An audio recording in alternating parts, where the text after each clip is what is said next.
¿Hola? ¿Sí? Felipe, rápido, que tenemos que hacer el trabajo de las científicas del Instituto de Física Teórica, que quedan solo 3 días y no hemos hecho nada. ¡Ostras! Es verdad que tenemos que hacerlo. Espera un momentito, voy a ver alguna idea y ahora te llamo, venga. Vale, perfecto.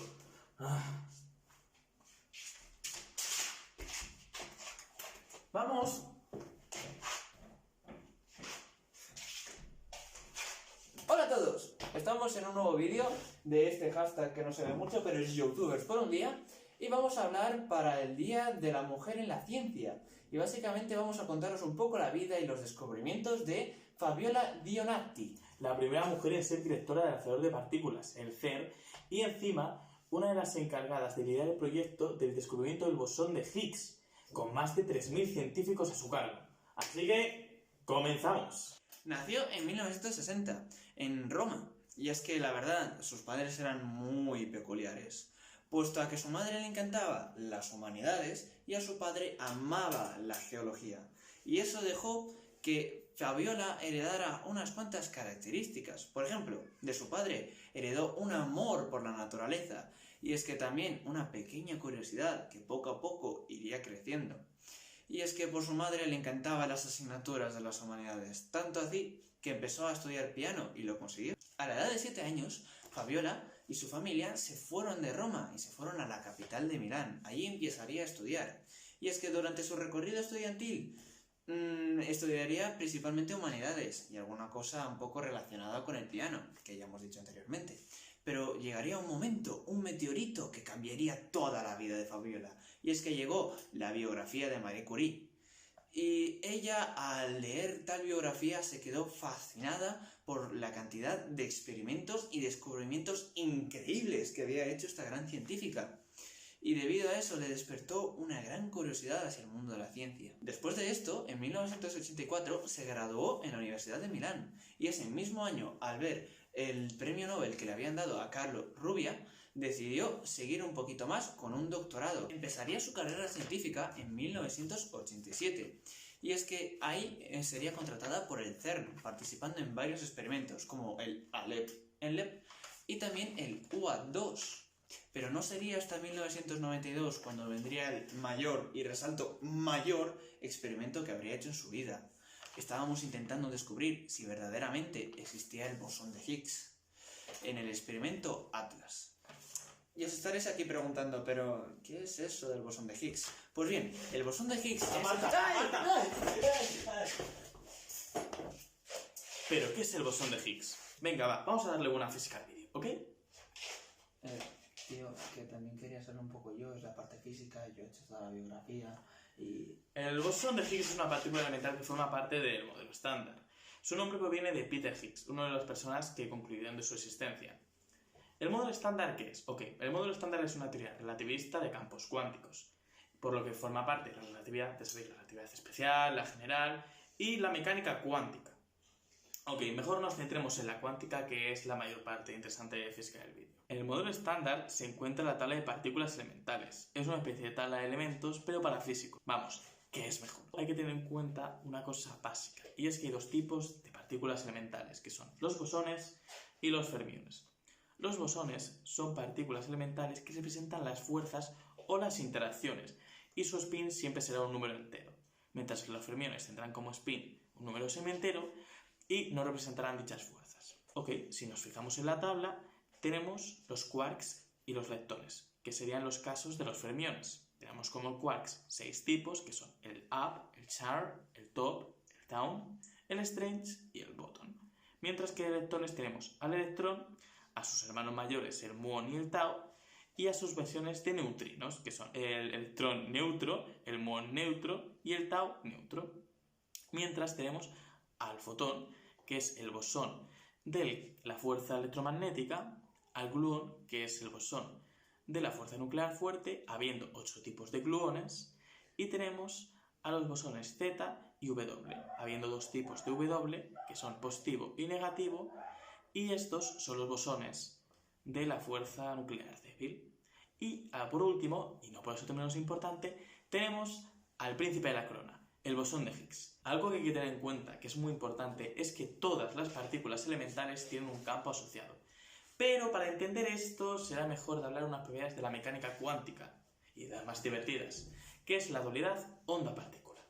La dualidad onda-partícula explica que toda partícula tiene su propia onda asociada y que toda onda tiene su propia partícula asociada respectivamente. Para entender esto hay un buen ejemplo y es el caso de la luz. Como ya todos sabréis, la luz está formada por fotones, que es una partícula. Pero seguramente también les habéis oído que la luz es una onda electromagnética. Entonces, ¿con qué nos quedamos? ¿Partícula u onda? Fácil, son ambas. Y esto se ha demostrado, por muy loco que parezca, en muchos experimentos. Y un ejemplo muy bueno es el de la doble rendija, que es un experimento que se recomienda 100% ver porque es impresionante. Lo que hay que tener claro, por lo tanto, es que toda partícula tiene un campo alrededor. Una forma de explicarlo es, por ejemplo, en el mar tenemos un barquito. Si tú tiras una piedra, genera ondas el propio mar. Y esas ondas afectan a nuestro barquito de papel. Pues es lo que pasa con los campos. Las partículas tienen su propio campo y ese campo afecta a las demás partículas de alrededor interaccionando con ellas. Después de haber explicado la dualidad onda-partícula y entender un poco más el concepto de campo, vamos a explicar el campo de Higgs, que como ya podréis suponer, el campo de Higgs es el campo de nuestro bosón de Higgs.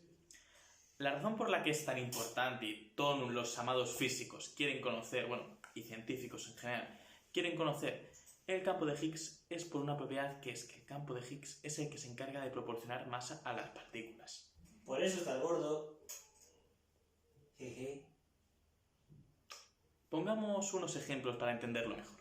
Vamos a poner un ejemplo más realista. Imagínate que tenemos un electrón y este es acelerado por un campo magnético. En ese campo magnético, el electrón puede emitir una partícula, que es el fotón, ya que las fuerzas se explican por lanzamientos de partículas. Pues lo que hay que entender es que la interacción entre el fotón y el electrón es igual a la carga del electrón. Viendo esto, cambiamos el campo magnético por un campo de Higgs.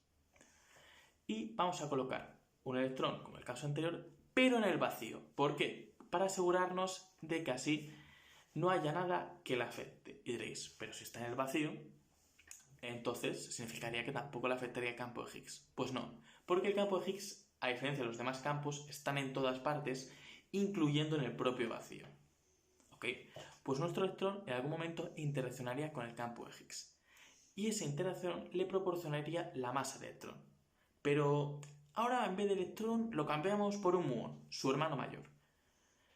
Al interaccionar con el campo de Higgs, su interacción sería mayor, por lo que al interaccionar más, le proporcionaría más masa. Entonces, en el caso del fotón que no tiene masa, ¿qué le pasa? Pues muy sencillo, y es que los fotones no interaccionan con el campo de Higgs. Vale, y ahora ¿por qué no hablemos de...? Espera un momentito. A ver, me has explicado todo eso, está muy bonito, que lo sepas, pero ¿por qué la gente se interesó por ese bosón y ese campo? O sea, ¿cómo sabían que debían de existir? Excelente pregunta.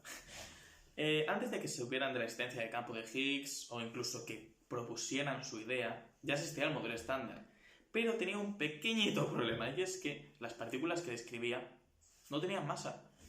Y esto en casos como el bosón WZ, que son los bosones de la fuerza nuclear débil, no tenía sentido, porque la fuerza nuclear débil afecta muy cortas distancias y el alcance es debido al inverso de la masa. Y al no tener masa, el alcance debería ser infinito. Por ejemplo, esto pasa con el caso de los fotones. Entonces, ya el modelo estándar, que es una teoría que desde el principio aparentaba mucho, tenía un error que arreglar, pero no es para nada fácil. Recordemos que el modelo estándar es una teoría que incluye la relatividad y la mecánica cuántica, que ya son de por sí dos problemas muy tochos de entender, juntos. Y una teoría tiene que valer en cualquier situación. Tú no puedes tener que confirme una cosa a un lado de la teoría y que luego la niegue. Siempre tiene que haber simetrías, y esto es muy importante. ¿Ok? Esto era un grave problema que era muy difícil para los físicos, ya que la mínima que tocabas algo se rompía. Menos para grandes científicos, como por ejemplo Peter Higgs, que eran encargados de física de materiales, que serán los encargados de encontrar la solución. Un sistema físico simétrico, cuando da igual por donde lo mires, siempre exactamente igual, siempre el mismo programa. Un ejemplo bastante típico es el agua líquida. Moléculas de H2O repartiéndose por todas direcciones, y da igual por dónde mires el líquido, siempre ocurre lo mismo. Entendiendo lo que es la simetría, como nuestros grandes físicos concluyen una manera de meter masa en las partículas del modelo estándar sin romper sus simetrías. Por la forma que se les ocurrió fue meter una nueva simetría para luego romperla, pero conservando las leyes del modelo estándar. Una forma de entender esto es con el agua líquida de antes. A esta misma agua líquida la tenemos en un vaso, la acabamos congelando. Esas moléculas de H2O dejan de moverse por todas direcciones y empiezan a formar estructura. Rompemos la simetría.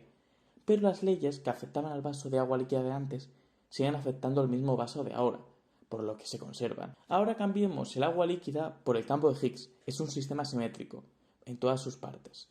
Y ponemos una bolita encima.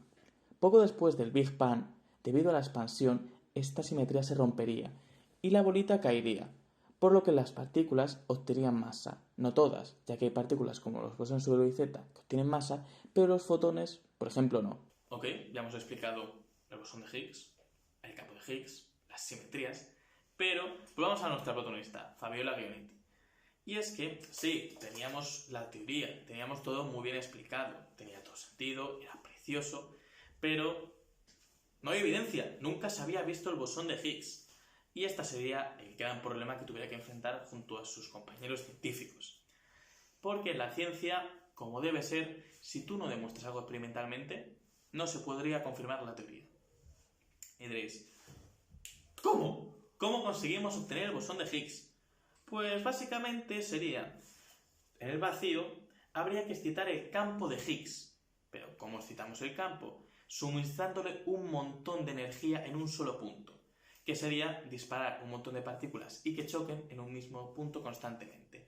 Esto sí, requeriría muchísimas cantidades de pruebas, un número bastante alto, porque aunque teóricamente es muy fácil de entender, la realidad es un mayor problema.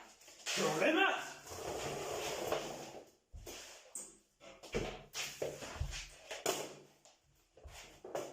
Me encantan los problemas. Bueno, después de mi entrada tan épica, os voy a explicar un poquito los problemas que había al generar un bosón de Higgs. Y es que no eran pocos, y bendito bosón de Higgs. Lo primero, la probabilidad. Estamos en el mundo del azar, en el mundo de la cuántica. Aquí todo tiene una probabilidad.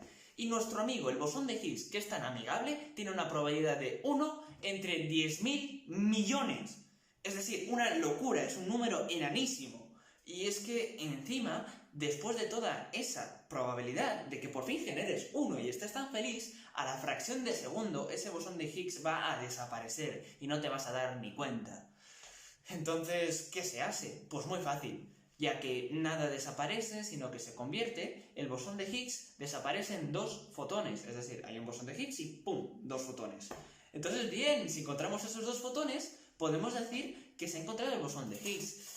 No del todo, por causa de que estamos hablando de millones y millones de choques de partículas en el vacío. Eso generan un montón, pero un montón de fotones. Es decir, muchos choques generan también dos fotones. Y no solamente tenemos ese pequeño problema, sino que también hay una cosilla que es mucha información. Son millones de choques. Si un ordenador intentara leer eso, recibiría una información de unos 40 terabytes por segundo. Básicamente, a cada segundo instalaría 400 GTAs. Es una locura. Por eso se inventó un pequeño programa llamado Stringer, que básicamente más o menos lee las reacciones y dice, fuera, esta fuera, espera, esta puede ser, esta también puede ser, y esta fuera. Entonces, gracias a ese Stringer ya se redució mucho. Pero ¿qué pasa? Que aún había un montón, pero un montón de choques que podrían ser. Por tanto, esos choques se iban calculando y se iban calculando cómo fue que se descompuso, cómo podría haberse descompuso, en qué se descompuso y un montón de cosas. Por tanto, al final de todo eso se encontraría el bosón de Higgs. Y es que dio un trabajo tremendo a un montón de científicos y un montón de meses ahí, venga que le doy, hasta que por fin tuvieron suficientes pruebas como para haber encontrado unos cuantos bosón de Higgs y así probar esta teoría. Menudo trabajo dio una pequeña partícula elemental, y es que durante todos los meses ahí estuvo Fabiola aportando cantidades increíbles de su tiempo de trabajo. Y es que no solo eso, sino que también era la portavoz social del experimento Atlas. Es decir, un curro tremendo, porque tenía que hablar no solamente con los medios, sino que también con la gente que les daba los fondos. Y todo eso, al final fue muy recompensado gracias a este descubrimiento enorme. Y es que, en verdad, se merece que sea una directora general. Y tenemos mucha suerte de tenerla ahí. Pero bueno, nuestra querida Fabioli sigue siendo una de las grandes directoras generales del CERN. Y es que siempre quiere transmitirnos su información, ya que para ella la ciencia no puede ser oculta, tiene que llegar a todos los cantos de la Tierra. Sí, porque aparte de una gran directora, tiene en su espíritu una gran científica. Y es que nuestra gran Fabiola siempre va a ser una física experimental. Porque sí, aún quedan miles de descubrimientos para hacer, no solo para la física de partículas y para la física, para la ciencia en general. Así que, a ver qué nos traerá Fabiola Gianetti en un futuro. Vamos, bien. Ostras, que quedan 3 horas para editar el vídeo, hacer las animaciones, recortar la voz. Pues habrá que hacerlo cuanto antes. Chao. Adiós.